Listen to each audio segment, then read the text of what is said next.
abalị mụọ ilozi igbo ndụ ọ bụ onye ọkwa ala na-azụ nwa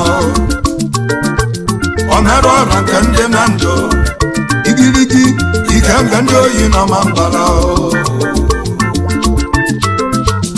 Kenneth nwe abalị mụọ ilozi igbo ndụ ọ bụ onye ọkwa ala na-azụ nwa